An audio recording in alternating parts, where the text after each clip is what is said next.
Mobile ছাড়া ভাত খায় না বাচ্চা। এই তিনটি উপায় মেনে দেখুন, খাওয়া হবে যুদ্ধ ছাড়াই। মোবাইল দিয়ে খাওয়ানো কেন বিপদ?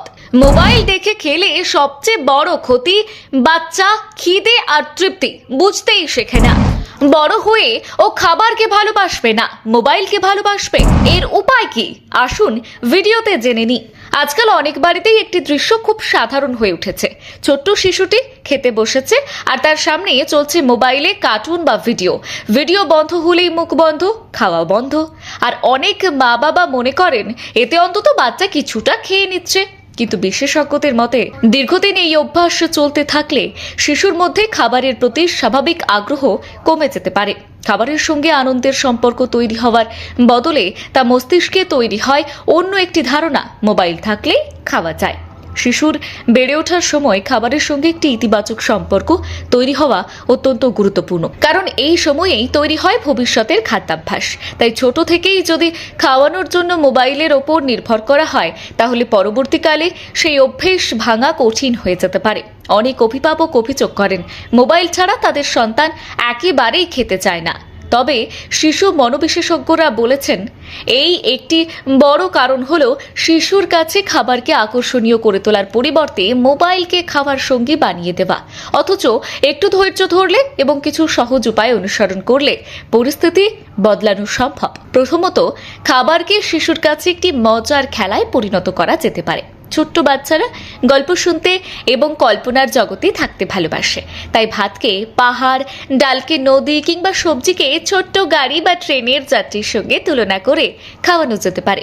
ট্রেনটা স্টেশনে ঢুকছে বা গাড়িটা গ্যারেজ হচ্ছে, এই ধরনের ছোট ছোট গল্প অনেক শিশুর কাছেই আকর্ষণীয় হয়ে ওঠে। এতে খাবারের সঙ্গে আনন্দের সম্পর্ক তৈরি হয় এবং শিশুর মনোযোগ মোবাইল থেকে সরে আসে। দ্বিতীয়ত, পরিবারের সকল সদস্যকে একসঙ্গে বসে খাবার অভ্যাস গড়ে তুলতে হবে। খাবারের সময় যদি মা বাবা নিজেরাও মোবাইলে ব্যস্ত থাকেন, তাহলে শিশুর কাছে মোবাইল ব্যবহারই স্বাভাবিক বলে মনে হবে।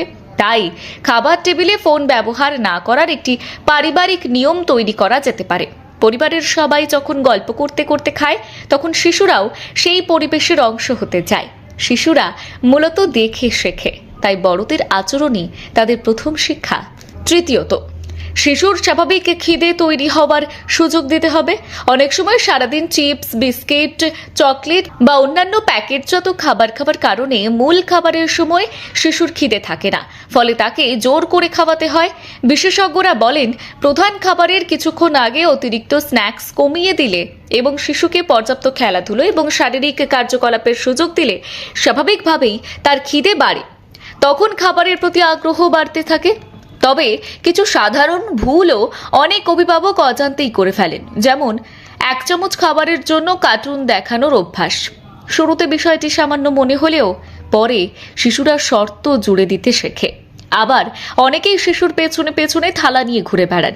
এতে শিশুর মধ্যে টেবিলে বসে খাওয়ার অভ্যাস তৈরি হয় না। অন্যদিকে খাওয়া নিয়ে অতিরিক্ত বকাঝকা বা রাগারাগি করলে শিশুর মনে খাবার সম্পর্কে নেতিবাচক ধারণা তৈরি হতে পারে। তখন খাওয়ার সময়টাকে সে আনন্দের পরিবর্তে চাপ বা শাস্তি হিসেবেই দেখতে শুরু করে। শিশুকে মোবাইল ছাড়া খাওয়ানোর অভ্যাস তৈরি করা একদিনের কাজ নয়। শুরুতে কিছুটা অসুবিধা হতেই পারে। প্রথম কয়েকদিন শিশু বিরক্ত হতে পারে, কান্নাকাটিও করতে পারে, কিন্তু ধৈর্য ধরে চেষ্টা চালিয়ে গেলে ধীরে ধীরে পরিবর্তন দেখা যায়। অনেক ক্ষেত্রেই শিশুরা নিজের হাতে খাবার খেতে আগ্রহী হয়ে ওঠে এবং খাবারের সঙ্গে একটি স্বাভাবিক এবং সুস্থ সম্পর্ক গড়ে তোলে।